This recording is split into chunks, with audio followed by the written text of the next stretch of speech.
Drama serial तरके वफा आसिफ मरियम के साथ इस बार बदतमीजी के ऊपर उतर ही आया जब वो उसके साथ सफर कर रही होती है। उधर अनीला सजीला को समझा रही है कि सिप्ते की शादी मत करो, इसी में तुम्हारी और मेरी बेहतरी है। इस बार मरियम की छोटी बहन भी सिप्ते को लेकर बहुत ज्यादा संजीदा हो चुकी है। आने वाली इसकी मुकम्मल कहानी में आप सभी दोस्त देखेंगे। ऑफिस में इस बार मरियम जिसके पीछे पीछे है सिप्ते, यहाँ पर जैसे ही फोन कॉल सुन रहा होता है तो मरियम उसी की तरफ देख रही है। मरियम का ध्यान भी इस बार उसकी तरफ बहुत ज्यादा हो चुका हुआ है। मरियम को बहुत ज्यादा अच्छा लगता है जब से उसने उसकी फैमिली का साथ दिया है, दादी अम्मा को बचाया है। उधर गाड़ी में जाती हुई महक याद कर रही है इस बार सिर्फ और सिर्फ सिप्ते को। इस बार सिप्ते जैसे ही घर में बैठा होता है तो उसे महक की कॉल आ ही जाती है। वो महक को कहता है कि तुम गलत कर रही हो, तुम मेरे पीछे पड़कर। यहाँ पर वो उसे फोर्स करने की भी कोशिश कर रही होती है। सिप्ते कहता है कि ये जो तुम्हारा जिद्दी अंदाज है ना, ये कल भी हमारे रास्ते में आया था और मुझे लगता है कि अब भी आएगा। बेहतरी इसी में है कि तुम अपने आप को संभालो और मैं अपने आप को।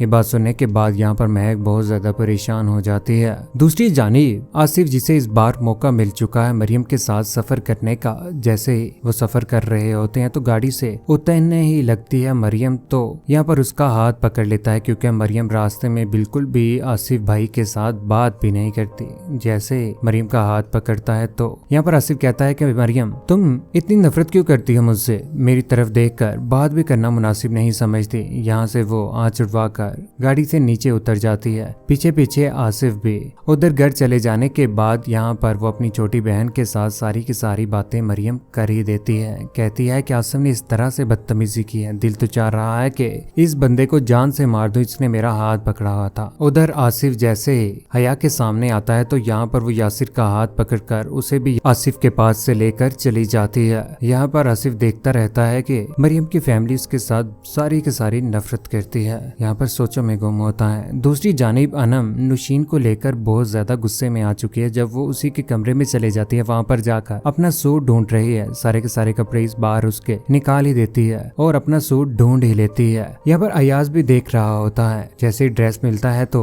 अपना ड्रेस हाथ में लिए हुए अनम बोल पड़ती, कहती है कि मैंने तो सिर्फ ये कहा था कि मेरा ड्रेस लेकर आओ, लेकिन तुमने चोरी का इतराफ तो खुद ही कर लिया था। आइंदा के बाद अगर मेरी किसी भी चीज को हाथ लगाए ना तो मुझसे बुरा कोई भी नहीं होगा। अभी के अभी तुम्हें मैं दिक्के मार कर घर से बाहर निकाल सकती हूँ, लेकिन अयाज की वजह से मैं चुप हूँ। इस बार नुशीन और नशीर की माँ की असलियत तो अनम के सामने आ ही गई, क्योंकि अनम अगर आज बोल रही है तो वो अपने घर के ऊपर बोल रही है कि इतना बड़ा घर उसका अपना है। यहाँ पर अयाज करे तो करे क्या, मजबूर होकर रह चुका है क्योंकि उसका अपना तो घर है ही नहीं और ना ही उसकी इतनी गैरत है कि वो अनम का खर्चा भी उठा सके। घर में इस बार हया बोल ही पड़ती है, कहती है कि देखो ना सिप्ते सर आपके साथ कितनी ज्यादा मोहब्बत करते हैं, दादी अम्मा का भी उन्होंने ख्याल रखा। ये जो आपके सिप्तैन सर हैं, इनका और आपका कुछ हो जाए तो कैसा रहेगा। ये बात सुनने के बाद यहाँ पर की बक्की रह जाती है मरियम भी। क्या या किस तरह की बातें करना शुरू हो चुकी है, क्योंकि दादी अम्मा को भी इस बार सिप्ते बहुत ज्यादा पसंद आया है। मरियम को लेकर वो भी संजीदा होंगे जब सजीला घर में रिश्ता लेकर आएगी। उधर घर में अनीला और सजीला एक दूसरे के पास बैठे होते हैं, जहाँ पर अनीला बोल पड़ती है, कहती है कि